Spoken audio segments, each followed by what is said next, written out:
अस्सलाम वालेकुम दोस्तों, मैं आपको इंडियन मीडिया की एक वीडियो दिखाने वाला हूं जिसमें आपने जीडी बख्शी की शक्ल देखनी है। जो जंग जीते होते हैं इनकी शक्लों पे इस तरह 12 नहीं बजे होते, वो गुस्से से लाल पीले नहीं होते। असल में हुआ ये है कि इनका इस लड़ाई में इतना नुकसान हुआ है जिसका आप अंदाजा नहीं कर सकते। पाकिस्तान ने तो सिर्फ 7 जहाजों के बारे में बताया था, लेकिन अब इंटरनेशनल मीडिया ये कह रहा है कि पाकिस्तान ने भारत को जो जवाब दिया है इसने भारत के 14 तबक रोशन कर दिए हैं। इनके अपने मुल्क में कांग्रेस जैसी बड़ी सियासी पार्टी नरेंद्र मोदी को सरेंडर मोदी कहकर मुखातिब कर रही है, और अब ये लोग अपनी जिल्लत छुपाने के लिए कभी ये कहते हैं कि हमने इनके 9 जहाज गिरा दिए, कभी कहते हैं कि F-16 गिरा दिए, कभी कहते हैं J-10C गिरा दिए। मुझे इनकी शक्लों पे जो 12 बजे हुए हैं इनको देखकर हंसी आती है। जीडी बख्शी बुढ़ा खूसट अपनी फौज की बर्बादी देखकर पागल हो गया है। अब ये अपना दर्द छुपाने के लिए उल्टे सीधे बयान दे रहा है। वजह यह है कि आलमी बरादरी ने इस बात का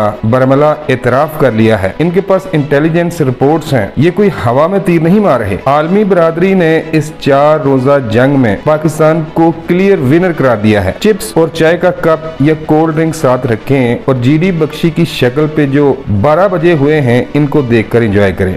नहीं, बिल्कुल देखिए, ये एक बहुत ही सक्सेसफुल ऑपरेशन रहा है।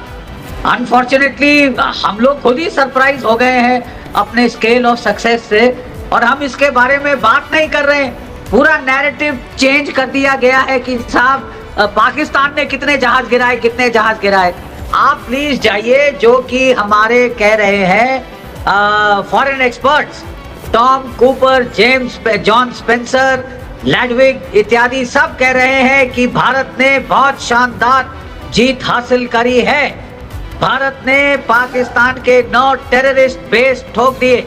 पाकिस्तान में ने के 12 में से 11 एयर बेसेस को निस्तनाभूत कर दिया गया। उनके कोई 14 जहाज गिराए गए हैं। उनके जो है उनके 8 F-16, 2 Mirage, 2 airborne early warning aircraft, ठीक है, 1 रिफ्यूलर और air to air refueller IL-78 और एक C-130 ये जमीन पे या आसमान में ठोक दिए गए हैं। ठीक है, हमने पाकिस्तान की न्यूक्लियर साइट्स को हिट किया है। Nuclear sites of Pakistan, storage site, weapon storage site in kirana hills and Chagai hills near Jacobabad and Sargodha, ये दोनों ठोक दिए गए। उनकी एंट्रेंसेस ठोकी गई है। वहां रेडियो एक्टिविटी फैल गई है टनल्स के अंदर, वो अपना नहीं निकाल सकते वहां से न्यूक्लियर वॉरहेड्स। ये अपने आप में बहुत बड़ी उपलब्धि है, और हमारा एयर डिफेंस इतना सॉलिड प्रूव हुआ है कि जो 800 से 1000 तक ड्रोन्स फायर किए गए थे, 90% से ज्यादा शूट डाउन हो गए। कोई मिसाइल टारगेट को हिट नहीं कर सका, कोई हमारे एयर बेसिस को आंच तक नहीं आई है।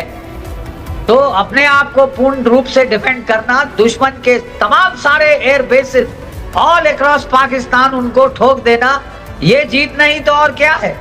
लेकिन यहाँ बात हो रही है कि नहीं साहब, आपके तो जहाज गिर गए, जहाज गिरे। सो ब्लडी व्हाट, लड़ाई में जहाज नहीं गिरेंगे तो क्या किस लिए पाले जाते हैं जहाज? These are jet fighters, they are meant to fight and not be used in parades.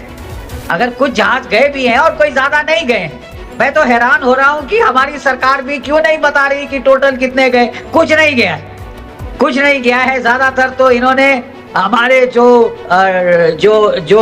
Drones थे, जो हमारे क्या कहते हैं मॉक एयरक्राफ्ट थे, बांशीज, लक्ष्य जिसमें इलेक्ट्रॉनिक सिग्नेचर था, हमारे रफाल्स का, Su-30 का, हमने डेकॉयज के तौर पे इस्तेमाल किए थे। ज्यादातर तो पाकिस्तान ने वो शूट किए हैं। 1-2 जहाज अगर शूट कर भी दिए तो कौन सी ऐसी बड़ी बात है, वो खुद तो पिट गए। सर आपने मुहर लगा दी, बिल्कुल आपने मुहर लगा दी। और एक और बड़ी खबर आ रही है सर, आप हमारे साथ बने रहिएगा।